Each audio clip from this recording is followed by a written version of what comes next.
गौतम बुद्ध का जन्म ईसा से 563 साल पहले जब कपिलवस्तु की महारानी महामाया देवी अपने नहर देवदह जा रही थी, तो रास्ते में लुम्बिनी वन में हुआ।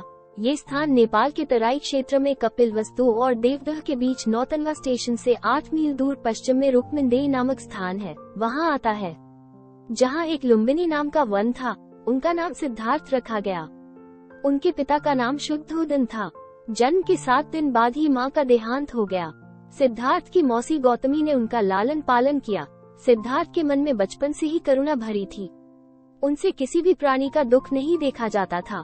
ये बात इन उदाहरणों से स्पष्ट भी होती है। घुड़दौड़ में जब घोड़े दौड़ते और उनके मुंह से झाग निकलने लगता, तब सिद्धार्थ उन्हें थका जानकर वही रोक देते और जीती हुई बाजी हार जाते थे।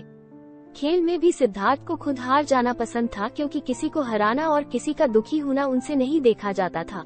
एक समय की बात है, सिद्धार्थ को जंगल में किसी शिकारी द्वारा तीर से घायल किया हंस मिला। उन्होंने उसे उठाकर तीर निकाला, सहलाया और पानी पिलाया।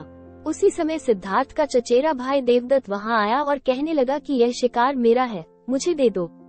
सिद्धार्थ ने हंस देने से मना कर दिया और कहा कि तुम तो इस हंस को मार रहे थे, मैंने इसे बचाया है। अब तुम ही बताओ कि इस पर मारने वाले का हक होना चाहिए कि बचाने वाले का। देवदत्त ने सिद्धार्थ के पिता राजा शुद्धोदन से इस बात की शिकायत की। शुद्धोदन ने सिद्धार्थ से कहा कि यह हंस तुम देवदत्त को क्यों नहीं दे देते, आखिर तीर तो उसी ने चलाया था। इस पर सिद्धार्थ ने कहा, पिताजी, ये तो बताइए कि आकाश में उड़ने वाले इस बेकसूर हंस पर तीर चलाने का उसे क्या अधिकार था।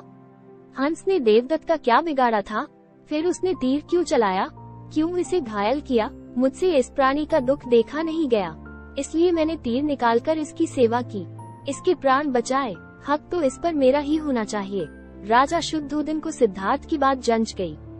उन्होंने कहा कि ठीक है, तुम्हारा कहना, मारने वाले से बचाने वाला ही बड़ा है, इस पर तुम्हारा ही हक है। शाक्य वंश में जन्मे सिद्धार्थ का 16 वर्ष की उम्र में दंडपाणि शाक्य की कन्या यशोधरा के साथ हुआ। राजा शुद्धोदन ने सिद्धार्थ के लिए भोग विलास का भरपूर प्रबंध कर दिया।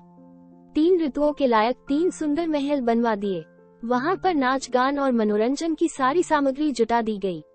दास दासी उनकी सेवा में रख दिए गए, पर ये सब चीजें सिद्धार्थ को संसार से बांधकर नहीं रख सकी।